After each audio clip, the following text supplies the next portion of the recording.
Alright everyone, nice to see you guys. Welcome back to another video, and today we'll be talking about the iPhone 13 Pro.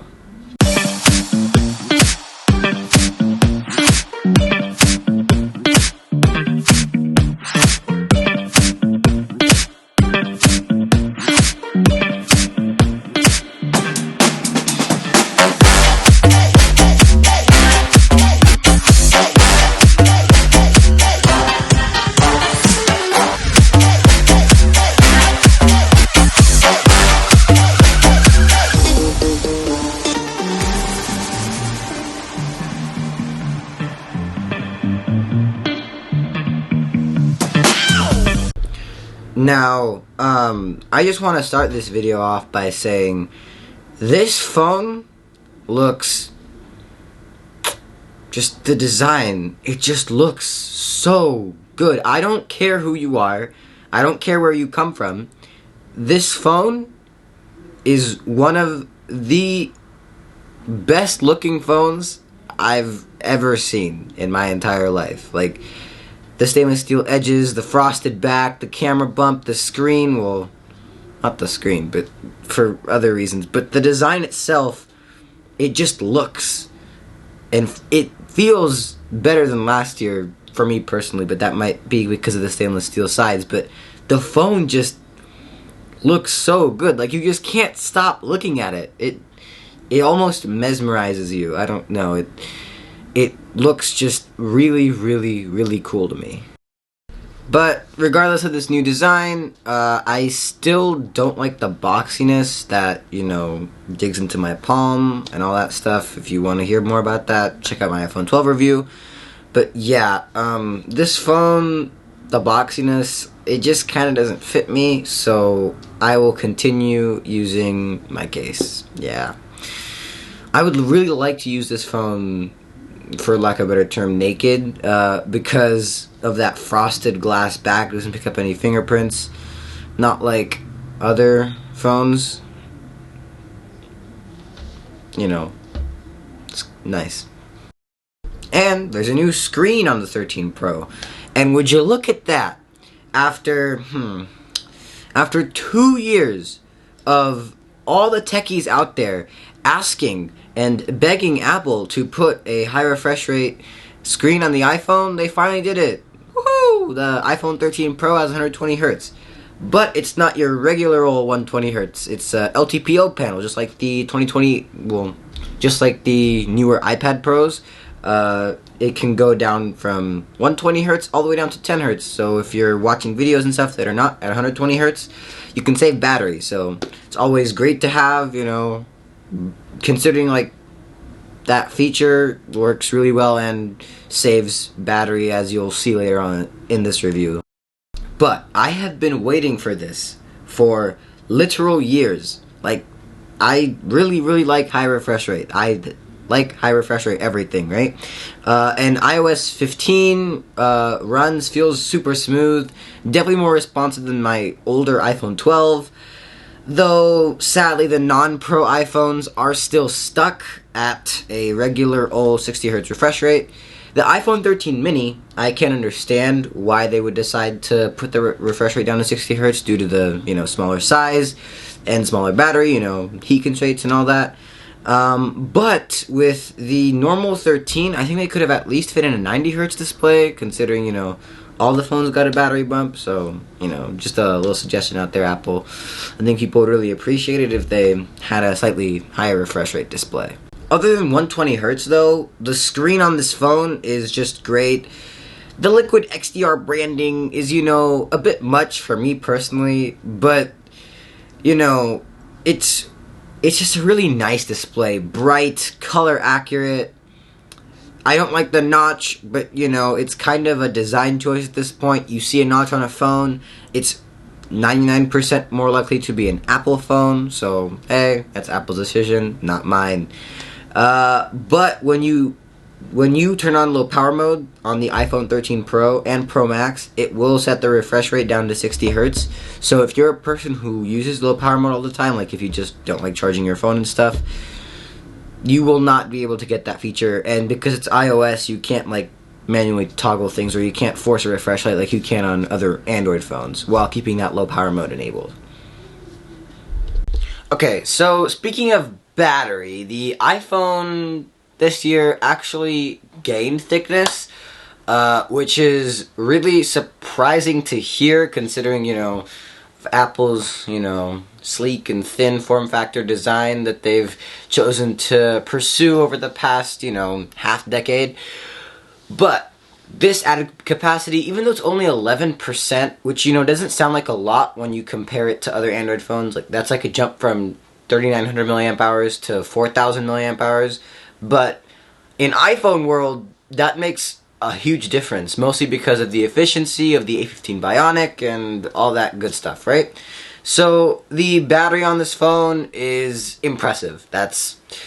It's amazing, is all I can say. I went on a trip to San Jose this weekend, and I tried. I couldn't kill it in 2.5 days. It died on me, like, halfway on the ride back home, which is just incredible battery life. GPS navigation, photo editing, gaming, all of that. At least 10 hours of screen on time combined, all those 2.5 days. This phone, in terms of battery, it's great. It's great. That's all I can say. It's just great.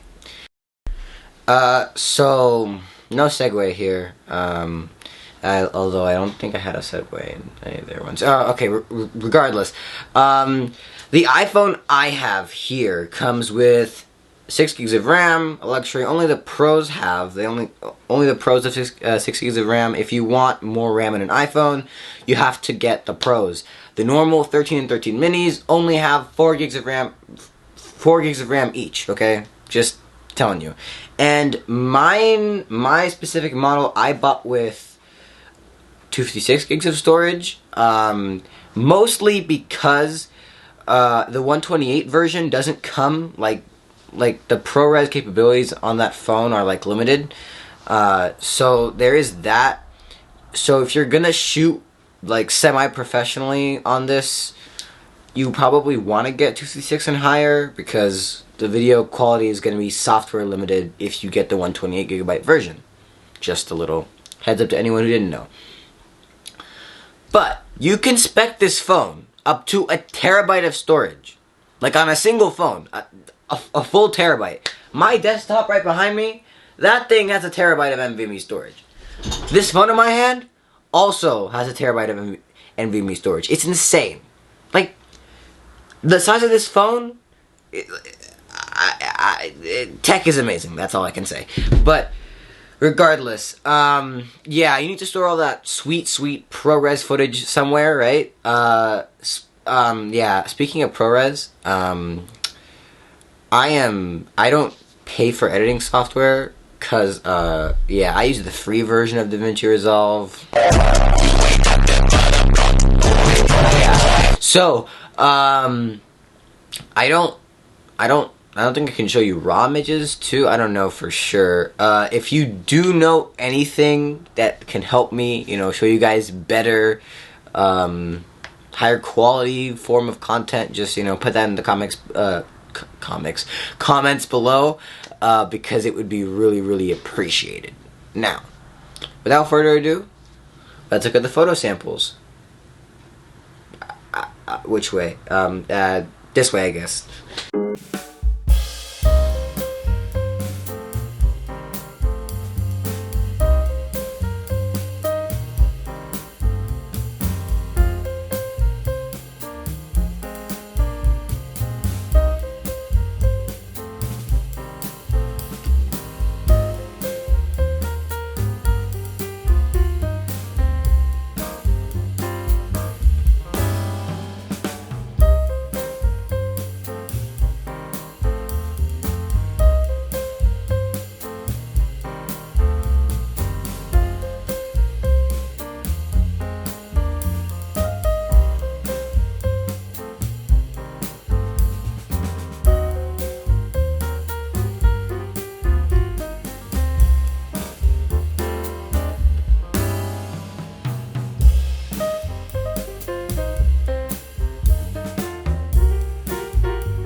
It's not as bad as it was on the 12 Pro. The 12 Pro's blue, like, you can go watch MKBHD's smartphone camera test from 2020. It was really bad. Like, it would randomly do that all the time. At least now, it's more limited in when it accidentally, randomly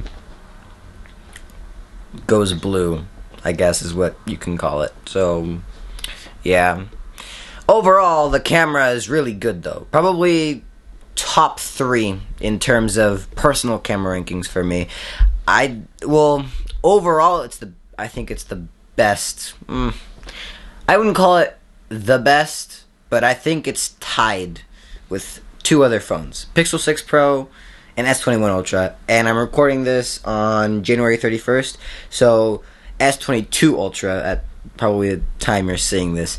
But yeah, the camera on this phone, ridiculously good. So, part of what makes phones good picture-taking devices is the fact that they have advanced color processing. Like, sure, I'm shooting this on a Canon camera, right? But the processing that it takes to shoot this video is a little different than what would it take to shoot on an iPhone, or even an Android phone, for that matter. Phones rely on computational photography to take better photos than what the sensor actually can physically do. So, the iPhone has stayed at a 12 megapixel count for its main lens, like for its camera, since I think about the iPhone 6.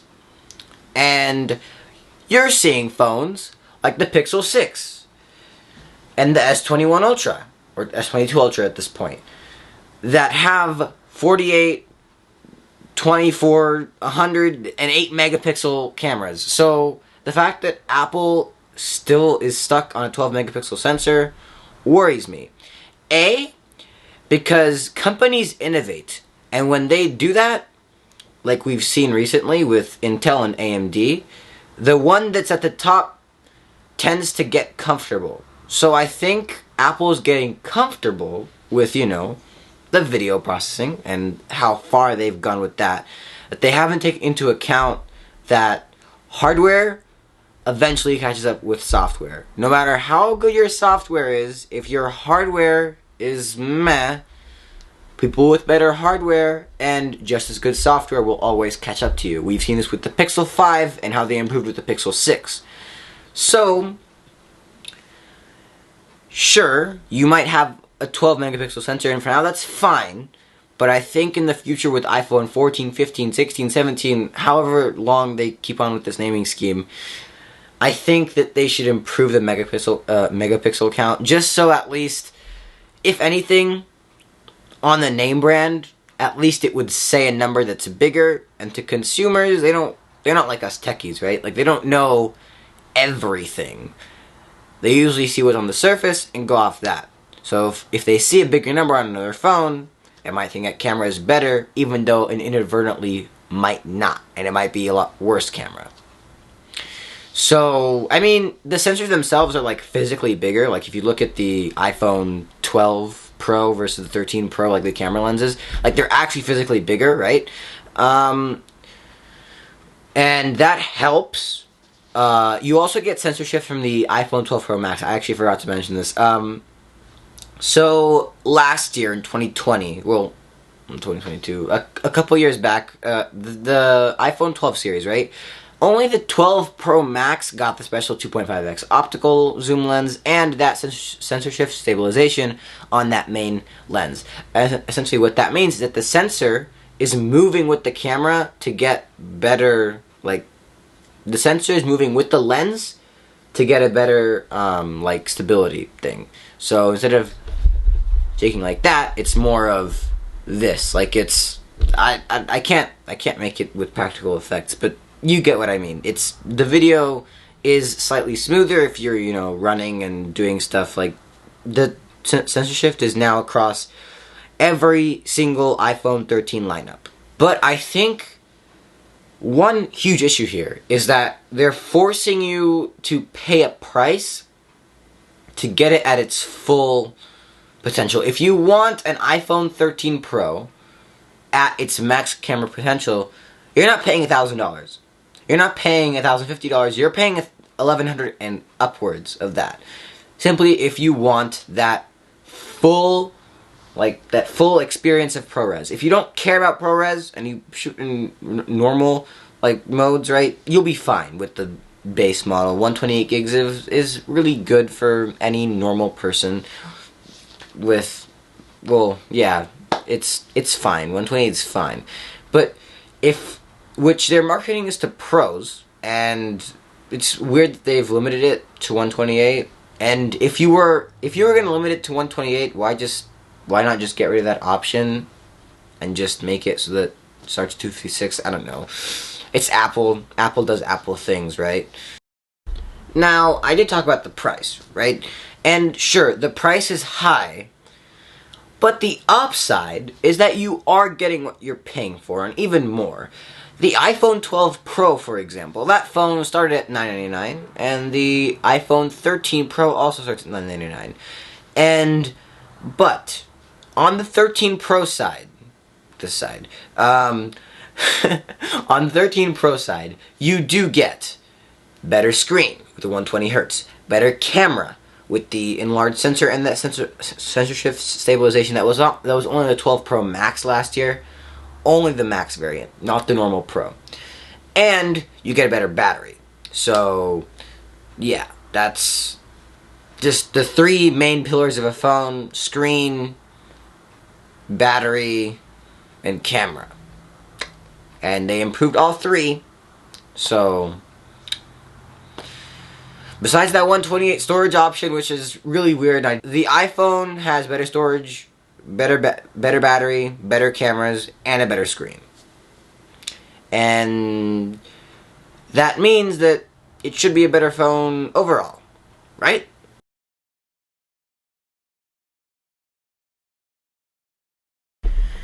Now, my first actual Android, well, I had an Android phone, but it was kind of like a dummy phone. But my first real smartphone experience wasn't iPhone. It was the iPhone XR, actually. I bought it, I really liked it, I used it for a long time. And then, I got my grubby little hands on a Note 10 Plus, actually. That was my first Android phone. And, dang, I really, really loved that display. Quad HD, sure it was 60 Hz, but 2019, 60 Hz was the norm, right? I wasn't about to go out and buy a OnePlus 7 Pro. So, yeah, ever since that Note 10 Plus, I've always liked Android phones better than iPhones. And no matter, I've thought about it. With how good the 13 Pro is, I've thought about switching. I've legitimately gone on Amazon and searched up Apple Watch Series 7, at least 5 times in the past week, thinking, should I buy the Apple Watch and just use the 13 Pro as my regular phone? Couldn't I just do that? And then I would always just stop myself and think, well, it's an iPhone. It has things I don't like about it. iOS's control center's notifications are just bad. The notch bothers me. It's Face ID too. I prefer my fingerprint sensor all day, every day. And just the fact that, I built up this Android plus Apple ecosystem that I have, and I really like it. And I think putting the iPhone at the center of that, instead of using my Android phone, would just disrupt it too much. But hey, if you are an Apple person, you will love this phone. So, without further ado, it's an iPhone. You're gonna buy it anyway.